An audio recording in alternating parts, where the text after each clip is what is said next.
Primeira carta de Pedro, capítulo 3, dos versículos 13 ao versículo 22.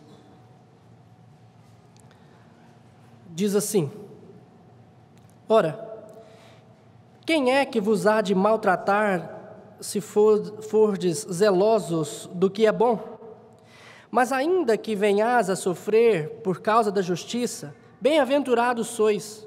Não vos amedronteis, portanto, com as suas ameaças, nem fiqueis alarmados. Antes, santificai a Cristo como Senhor em vosso coração, estando sempre preparados para responder a todo aquele que vos pedir razão da esperança que há em vós, fazendo-o, todavia, com mansidão e temor, com boa consciência, de modo que, naquilo em que falam contra vós outros, fiquem envergonhados os que difamam o vosso bom procedimento em Cristo. Porque se for da vontade de Deus, é melhor que sofrais por praticardes o que é bom do que praticando o mal.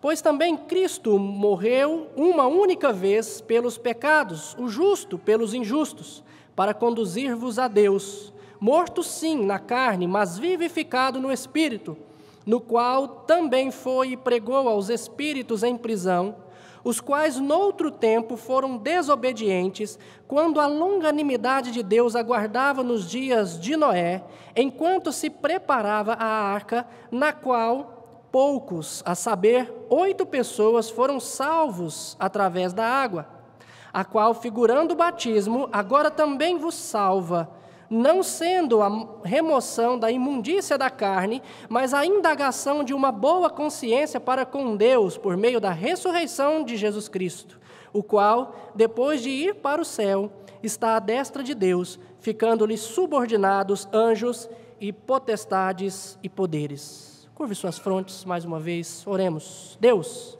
estamos diante da Tua palavra, na expectativa de sermos alimentados por ela, para assim podermos viver, ó Pai, durante essa semana e durante vários dias, guiados, ó Deus, por aquilo que o Senhor tem a nos dizer. Diante disso, Pai, peço ao Senhor que nos dê sabedoria, nos dê discernimento para compreendê-la, força para aplicá-la nas nossas vidas e capacidade ao seu servo para poder expor a Tua palavra nessa noite. Em nome de Jesus. Amém. Fique firmes. É isso que Pedro quer falar a nós, igreja do Senhor. É isso que ele fala à igreja daqueles dias e é isso que chega para nós também nos nossos dias. Essa carta foi escrita a cristãos perseguidos unicamente por serem cristãos. Perdiam suas propriedades, perdiam sua liberdade, perdiam suas próprias vidas por serem cristãos. E nós temos começado a viver, pelo menos uma perseguição midiática nos nossos dias, uma perseguição que começa a dar sinais de ameaça à liberdade cristã.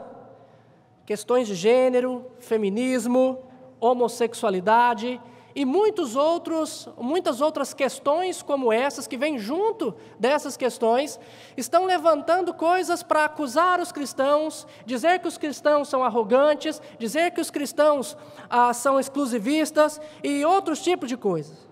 É claro que as ameaças que sofremos hoje não se comparam às daqueles dias de Pedro, nem muito menos aquelas que muitos cristãos têm enfrentado em países onde o evangelho não pode ser pregado.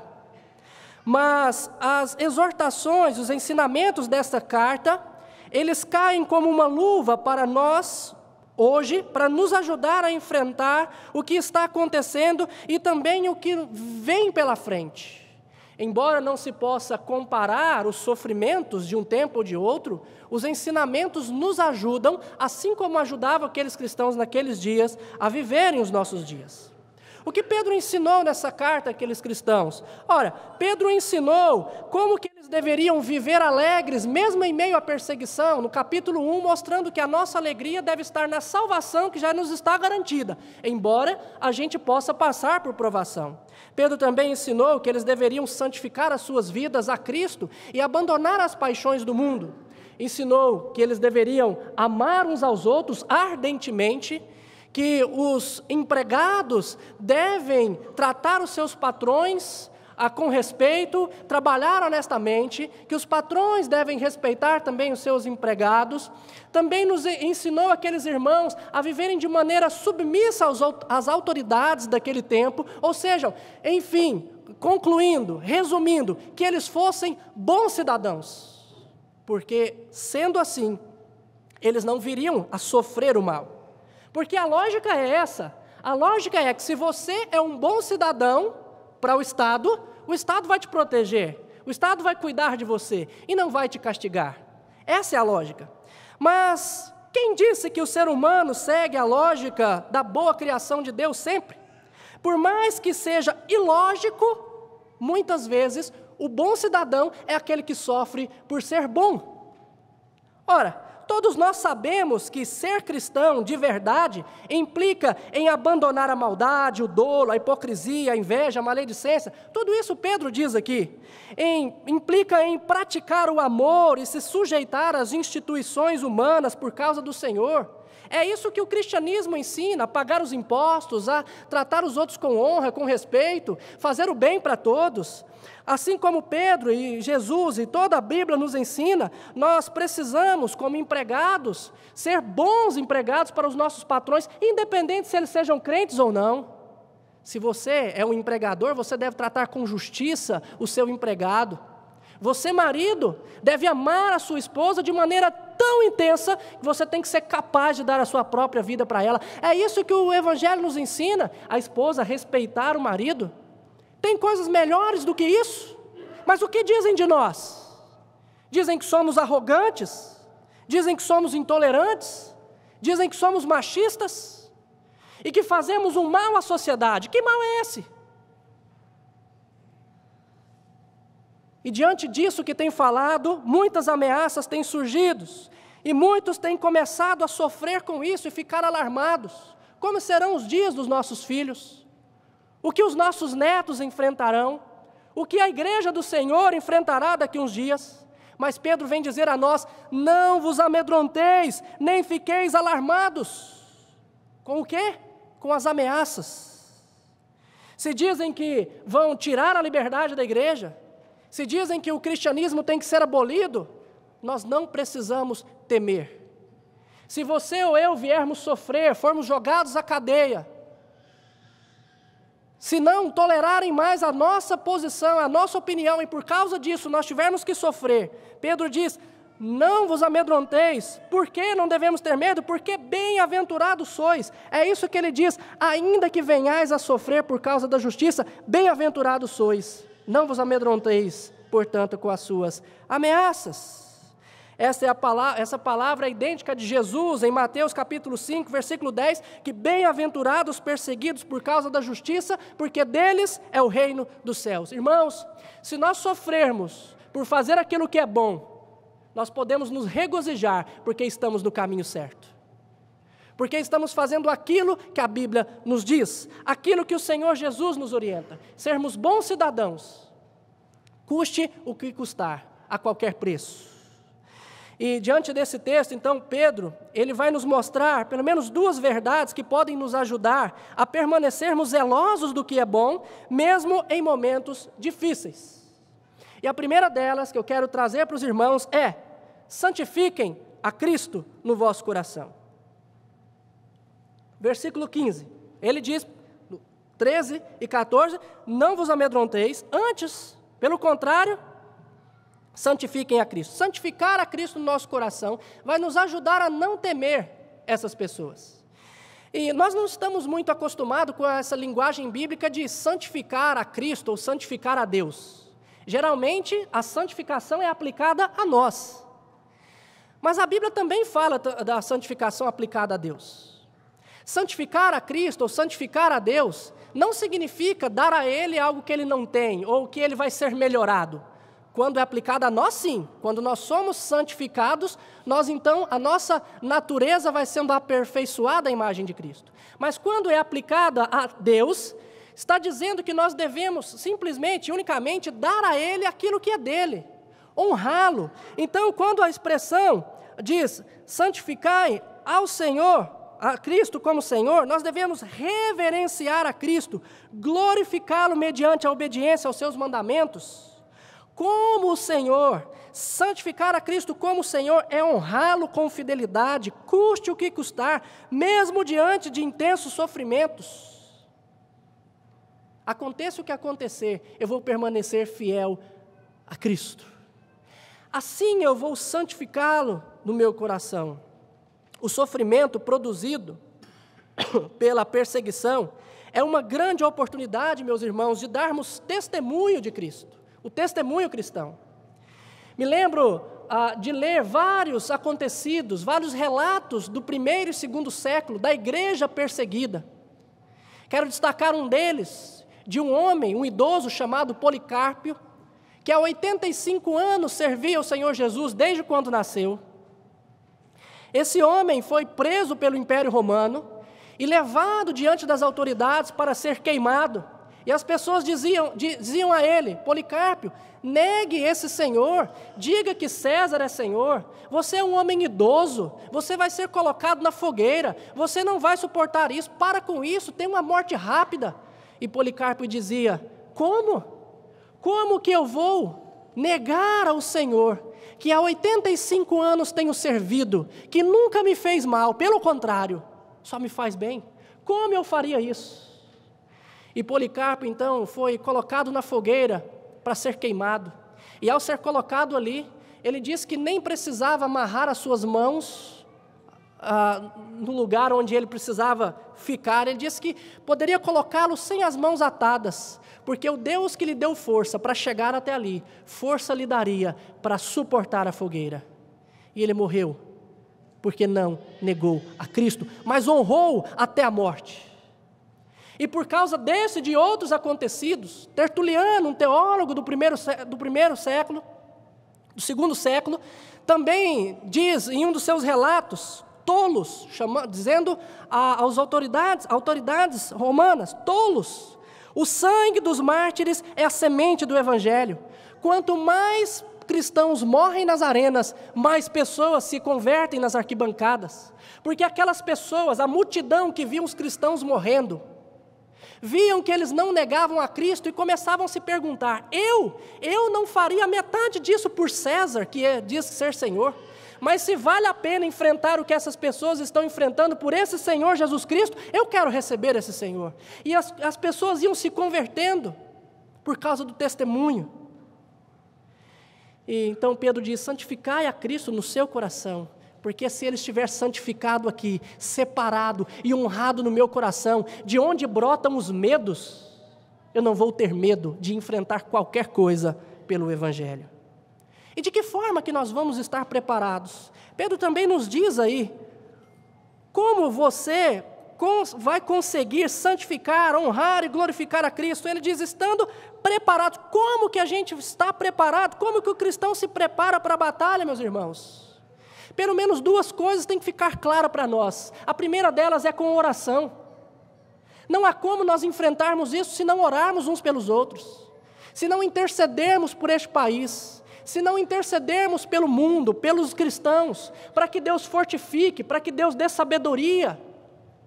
Quanto tempo dos nossos dias nós temos tirado para interceder uns pelos outros? Quanto tempo você tem orado ao Senhor? Mais do que pedir bênçãos para si, mas pedir bênção para a igreja, sustento, força e sabedoria. Outra coisa que nós precisamos fazer para nos preparar é conhecer bem a palavra de Deus.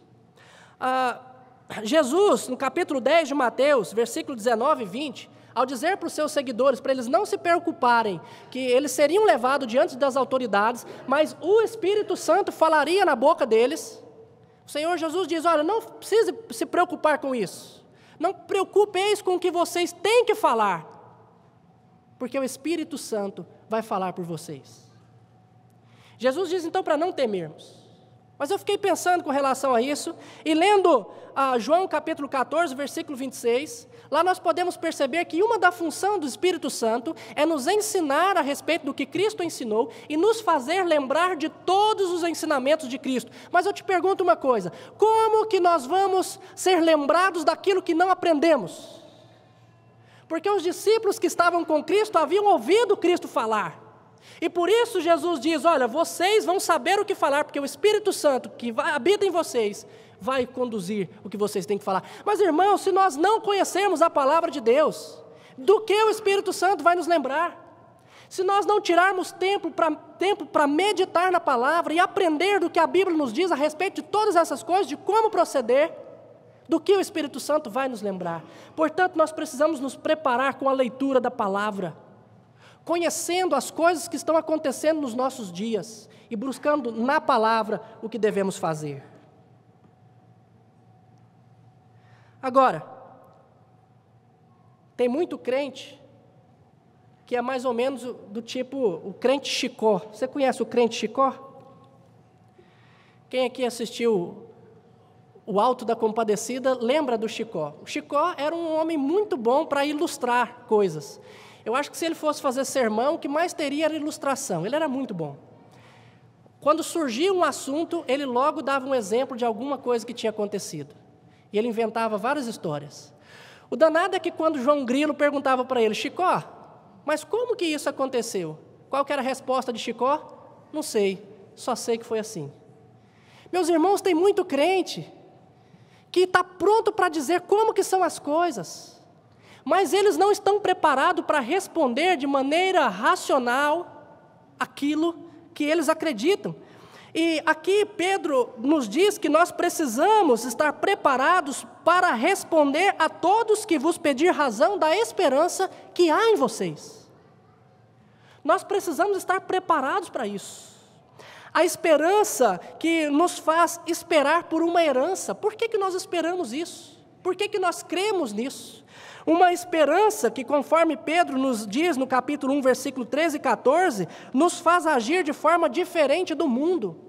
É essa esperança que nos faz sermos diferente do que o mundo prega, do que o mundo ensina, conforme ele nos mostra também no capítulo 4, versículo 4.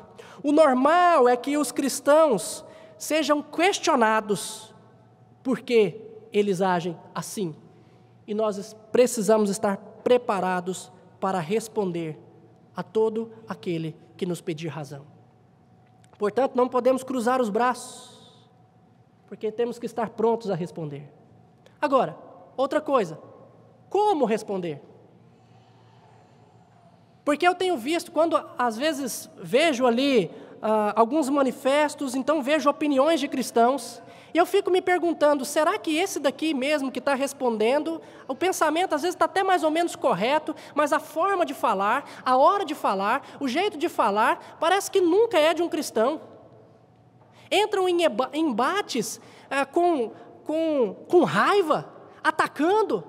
Será que é assim que nós temos que dar razão da nossa esperança? Como que Pedro diz aí que nós devemos fazer? Observe no versículo 16, fazendo-o todavia com mansidão e temor, com boa consciência. Não é de qualquer jeito. A igreja precisa entender que nós somos testemunhas, não advogado de acusação. O que nós temos que fazer é testemunhar, e fazer isso com a nossa vida, com amor, com dignidade, com bondade, com misericórdia. Falar daquilo que nós cremos, porque nós cremos, mas nunca querer impor que a outra pessoa mude, ou faça daquele jeito, porque quem convence é o Espírito Santo. E às vezes não é preciso nem falarmos uma palavra para envergonhar aqueles que nos difamam. Me lembro de uma vez que estava voltando do estádio de futebol, tinha mais ou menos uns 15 anos, 14, 15 anos. Eu gostava muito de assistir o meu time jogar, não vou dizer qual é para eu não passar vergonha. Mas voltando ali do estádio, destruindo 2 pacotes de amendoim, eu e um outro colega que nós tínhamos comprado, e o jogo tinha sido tão tenso que nós não conseguimos comer os amendoins lá. E comendo ali dentro do ônibus, descascando e jogando todas as cascas no chão, tinha uma moça que estava sentada do meu lado, e logo eu percebi que ela estava juntando as cascas com o pé. Ela passava o pé lá e juntava as cascas no cantinho. E eu vendo aquilo, eu parei de jogar cascas no chão. E quando ela foi descer, ela passou a mão naquelas cascas, jogou dentro de uma sacolinha, antes de descer do ônibus, jogou dentro de um lixo que ficava fixado próximo à porta. Aquela atitude me deixou com uma vergonha tão grande, que a partir daquele momento, até hoje, pelo menos, intencionalmente, eu não jogo mais lixo no chão. Porque aquilo me comoveu, aquilo me ensinou, sem ela dar uma palavra. Irmãos, o que a Bíblia diz é isso, que nós, Pedro está dizendo aqui que nós precisamos, de maneira mansa, com boa consciência, envergonhar o que eles falam contra nós. Portanto, não é você acusando, não é você gritando, não é você fazendo coisas e arruaças e dizendo que não aceito e fazendo muitas coisas, brigando que nós vamos fazer isso. Mas é simplesmente de maneira mansa e branda, dando razão da esperança que há em nós. Porque o propósito disso, meus irmãos, nós não podemos perder. O propósito não é eu estar certo, não é eu impor a minha vontade, mas é fazer com que eles fiquem envergonhados. Olha o que Pedro diz no final do versículo 16: para que fiquem envergonhados os que difamam o vosso bom procedimento em Cristo. Eles vão dizer que você é intolerante, mas pelas suas ações e pelas suas palavras você vai mostrar que não é. Ainda que você não aceite, que você não concorde com o que os outros pensam. Vão dizer que você é arrogante, mas você vai demonstrar que não é pela sua humildade. Vão dizer que vocês são mal para a sociedade, vocês vão mostrar que não, porque vocês são bons pagadores de impostos. São pessoas que são submissas ao governo e às autoridades. São pessoas que só fazem o bem para os outros e nunca o mal, que não difamam, mas que só falam bem. É assim que nós vamos mostrar e envergonhar as outras pessoas. Porque o que Deus quer de nós é que sejamos bons cidadãos. Por que nós devemos agir assim? Versículo 17: porque se for da vontade de Deus, que a gente sofra por ser bom, que soframos. Nós vamos fazer isso, meus irmãos, porque é da vontade de Deus, porque isso agrada a Deus. E se Ele é o meu Senhor, se Ele é o meu Salvador, como eu serei capaz de não cumprir isso na minha vida? Mas eu devo fazer. Portanto, precisamos orar ao Senhor que nos fortifique, que nos faça fortes para cumprir tudo isso. Agora, depois de dizer para santificar a Cristo no nosso coração, mostrando o que fazer, como fazer, por que fazer e para que fazer, agora Pedro nos orienta a uma outra coisa. Primeiro ele diz, olha, façam assim, agora olhem para Cristo. Então, em segundo lugar, nós devemos olhar para Cristo. Em primeiro, santificar a Cristo no nosso coração. Em segundo lugar, olhar para Ele. O autor de Hebreus nos orienta, no capítulo 12, versículo 1 e 2, a correr com perseverança a carreira que nos está proposta, olhando sempre para aquele que é o autor e consumador da nossa fé. Precisamos caminhar dia a dia olhando para Cristo. Por que olhar para Cristo? Versículo 18. Pois também Cristo morreu, poderíamos também traduzir sofreu, porque a palavra engloba tanto a morte quanto todo o sofrimento de Cristo. O justo pelos injustos. Uma razão que está aqui é porque Cristo nos dá exemplo de como agir. Pedro, outras vezes, aponta para Cristo como um exemplo a ser seguido. Volte um pouquinho aí, capítulo 2, versículo 21. Olha o que Pedro diz. Porquanto, para isto mesmo fostes chamados, pois que também Cristo sofreu em vosso lugar, deixando-vos exemplo para seguir os seus passos. Cristo, sendo justo, sofreu pelos injustos. Quando ele era humilhado, ele não revidava. Quando ele era ultrajado, também não abria a boca. Quando ele sofria, não revidava. E é assim que nós, como cristãos, devemos agir e fazer.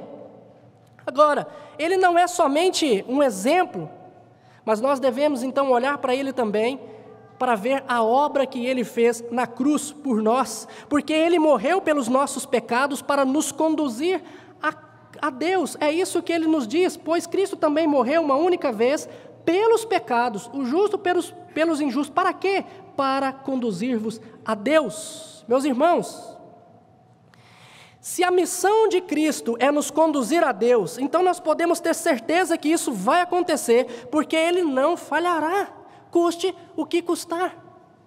É isso que Ele diz em João 6, eu desci do céu para fazer a vontade daquele que me enviou, e a vontade daquele que me enviou é esta, de que nenhum eu perca, pelo contrário, eu o ressuscitarei no último dia. O que Cristo fez na cruz, ninguém pode desfazer. Se Ele morreu por ti e por mim, para nos conduzir a Deus, pode ter certeza que nós chegaremos lá. É por isso que não devemos ter medo de ameaças nenhuma.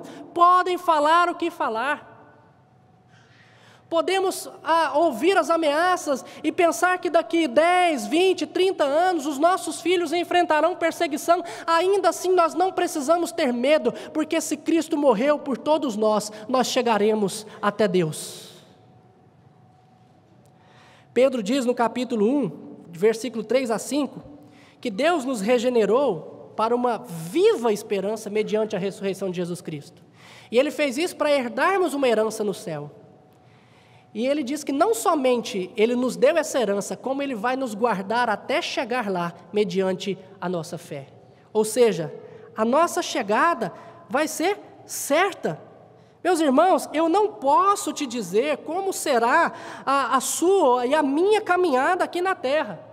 Quão difícil ela será, quão problemática ela será. Mas não importa como seja a nossa jornada, uma coisa eu te afirmo com certeza, a nossa chegada será segura. Nós podemos sofrer, mas nós chegaremos. E é por isso que Pedro diz, olhe para Cristo, porque Ele nos deu um exemplo, mas a obra que Ele fez, ninguém desfaz. E depois de falar essas palavras, a partir do versículo final do 18, início do 19, vem uma das mais belas passagens de ânimo e encorajamento para aqueles cristãos daqueles dias e para nós também hoje, mas que tem sido distorcida e usada para defender conjecturas e pensamentos sensacionalistas. Infelizmente, muitas pessoas têm distorcido essa palavra, e uma dessas distorções é que Cristo tenha ido ao inferno, saqueado o inferno. Já ouviu aquela teoria de que Cristo, depois que Ele venceu a morte, Ele roubou as chaves das mãos do diabo, desceu ao inferno e saqueou o inferno? Existem pessoas que defendem essas e outras teorias e usam exatamente esse texto aqui. Agora, o problema dessas interpretações é que não há base bíblica para sustentá-las.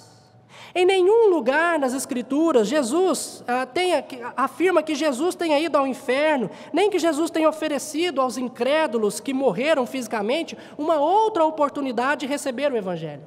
Não é isso que o texto está dizendo aqui. E eu gostaria então de explicar para você o que o texto está dizendo.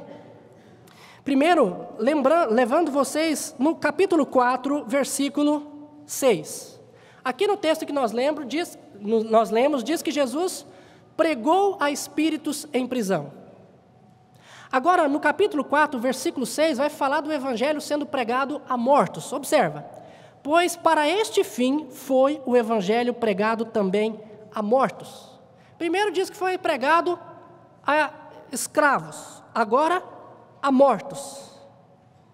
Como que entender isso? O maior problema das pessoas, ao entender alguns textos bíblicos, é que não pedem para a própria Escritura interpretar a própria Escritura. Mas vamos pedir para Jesus e Paulo nos ajudar a interpretar Pedro aqui nesse texto? Vamos lembrar do que Jesus diz a Nicodemos, capítulo 3 de João. Nicodemos, se alguém não nascer de novo, não pode herdar o reino dos céus.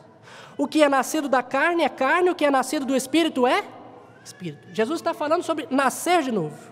O que Paulo nos diz em Efésios capítulo 2, versículo 1?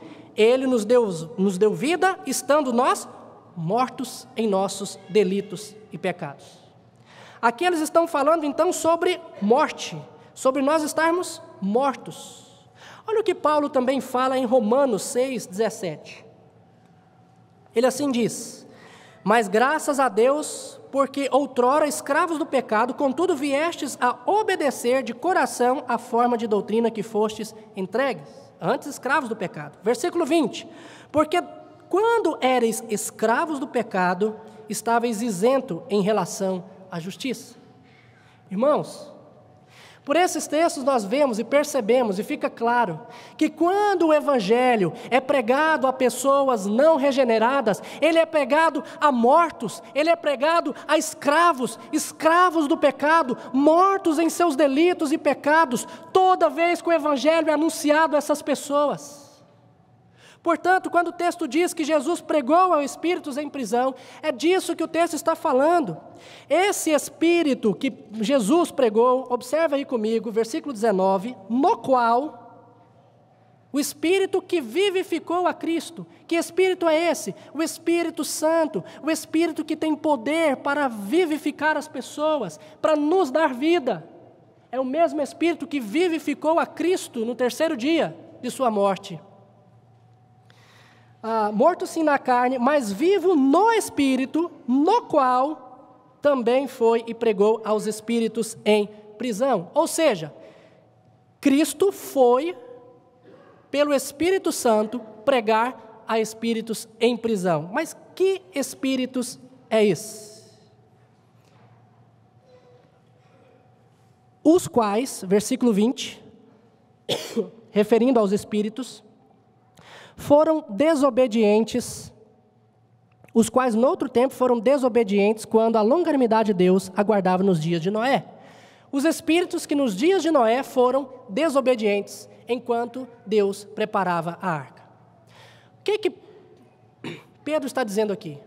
Que Cristo pregou aquelas pessoas no tempo de Noé, através do Espírito Santo, que falava pelos profetas àquela geração perversa. Quer ver uma coisa? Abra comigo aí no capítulo 1 dessa mesma carta, versículo 10.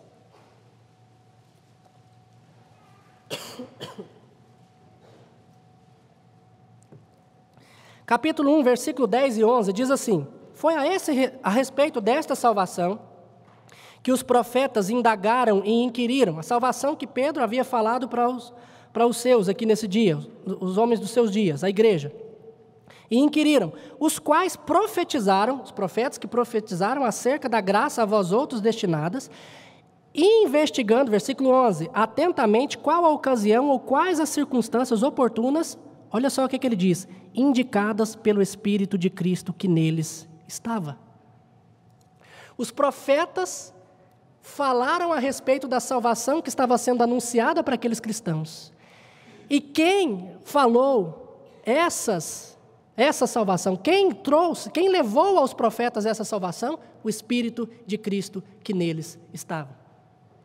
Abra em 2 Pedro, um pouquinho à frente, capítulo 2, versículo 5. Diz assim: Deus não poupou o mundo antigo, mas preservou a Noé, pregador da justiça. Irmãos, Noé era um pregador da justiça. Noé era um desses profetas que anunciava a justiça, em quem estava o Espírito de Cristo. Portanto, quando aqui Pedro diz que Cristo foi no Espírito Santo pregar aqueles espíritos em prisão no dia de Noé, Pedro está dizendo que Cristo estava pregando ali, através de Noé, pelo Espírito Santo, para que aquelas pessoas fossem salvas. Agora, por que Pedro faz isso? Por que Pedro traz esse texto aqui tão complicado em um contexto de sofrimento? Por uma razão. A geração de Noé, meus irmãos, era tida na tradição judaica como a pior geração, a mais corrupta de todas.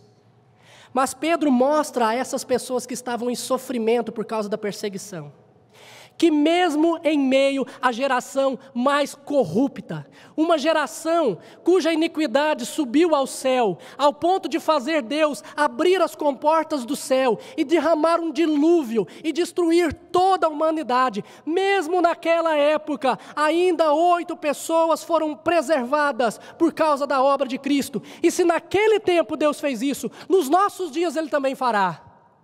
Nos dias dos nossos filhos Ele também fará. O Senhor protegerá a igreja, custe o que custar. Por isso que Pedro diz, não tenham medo, não se amedrontem. Os nossos dias podem piorar, mas estão longe de ser como aqueles dias. Mas naqueles dias, Deus salvou 8 pessoas. E nos nossos dias, Deus vai salvar todos aqueles por quem Cristo morreu. Como Ele nos salva? É o que Pedro diz no versículo 21. Pela morte e ressurreição de Cristo. Ele diz aí que a qual, naquele dia, a água, eles foram salvos através da água, a qual, figurando o batismo, a água do dilúvio, figurando o batismo que nós recebemos, agora também nos salva, não sendo a remoção da imundícia da carne, mas a indagação de uma boa consciência para com Deus, por meio da ressurreição de Cristo Jesus. O batismo aponta para a nossa salvação, mas ele não é a nossa salvação. Você não é salvo porque é batizado, eu também não. Mas ele aponta para a nossa salvação. Assim como estar na arca, estar sendo salvo através da água, apontava que eles tinham sido libertos da ira de Deus daqueles dias, assim também o batismo que nós recebemos aponta que nós fomos libertos da ira de Deus. As duas coisas significam a mesma. Ou seja, tanto aqueles 8 podiam indagar uma boa consciência para com Deus, Senhor, obrigado porque eu fui justificado, estou sendo salvo pelo Senhor. Assim também nós podemos fazer a mesma coisa. Obrigado, Senhor, porque o Senhor me salvou. Não foi a água do dilúvio que o salvou, nem é o batismo que nos salva, mas o que nos salva é a ressurreição de Cristo. A arca, como o batismo hoje, nos leva a indagar uma boa consciência. De quê? De que nós fomos salvos. Por quem? Por Cristo, através do seu sangue. Porque não é a água do batismo que lava, é isso que Pedro diz. Porque o que lava é o sangue de Cristo. E o batismo indica isso para os nossos dias. É por isso que Pedro diz aí, no versículo 21, a indagação de uma boa consciência para com Deus, mediante, ou por meio da ressurreição de Cristo Jesus. Paulo, no capítulo 4 de Romanos, versículo 25, diz que Cristo foi entregue por causa das nossas transgressões e ressuscitou por causa da nossa justificação. Se Ele ressuscitou, nós somos justificados. E se nós recebemos o batismo, então é porque nós verdadeiramente estamos justificados diante de Deus. Fomos batizados, então podemos ter uma boa consciência para com Deus, porque Cristo morreu por causa das nossas transgressões, mas ressuscitou por causa da nossa justificação. Fomos justificados do nosso pecado. Não há mais acusação contra você, meu querido. Não há mais acusação contra mim, contra nós. Não há quem vai nos condenar. O mundo pode falar o que quiser. Pode nos acusar de todas as coisas. Se mantemos essa boa consciência para com Deus, lembremos sempre do batismo, o que significa e como nós devemos levar a nossa vida, olhando para Cristo como exemplo, olhando para Ele, para ver o que Ele fez na cruz. Lá, cravou os nossos pecados e nos salvou. Então Ele vai nos guiar até o fim. Versículo 22. Esse Cristo, depois de ir para o céu, está à destra de Deus, ficando-lhe subordinados anjos e potestades e poderes. Versículo 22 nos conforta mais ainda. Pois saber que tudo está sob o domínio de Cristo me faz ter coragem para enfrentar os sofrimentos, me faz estar preparado e me faz olhar para Ele e seguir o seu exemplo. Esse Cristo que nos deu o exemplo de como devemos agir diante do mundo, hoje, nos nossos dias, aconteça o que acontecer, esse mesmo Cristo morreu por você e por mim. Está à destra de Deus, nos justificou de todos os pecados, pagou a nossa dívida e subordinou todas as coisas ao seu poder. Não há nada, igreja, que aconteça, não há nada que possa acontecer que fuja do controle do nosso Senhor e Salvador Jesus Cristo. Se você tiver que sofrer, tenha certeza de que Ele sabe, Ele permite, mas Ele está com você. Jesus nunca nos enganou. O que Ele disse para nós não foi que nós teríamos tudo no mundo se nós o adorássemos. Quem disse isso foi o diabo. O que Jesus nos disse é que se nós quiséssemos segui-lo, nós deveríamos negar a nossa vida, tomar a sua cruz e seguir. Ele sempre disse que no mundo nós teríamos aflições, mas tem de bom ânimo, eu venci o mundo.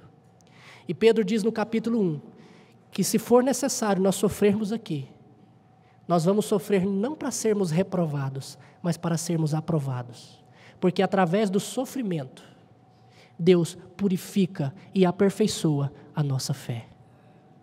Falem o que falar, façam o que fizer, fiquem firmes, não tenham medo, não vos amedronteis, porque as nossas vidas estão na mão daquele que nos salvou, que criou todas as coisas e que domina todas as coisas.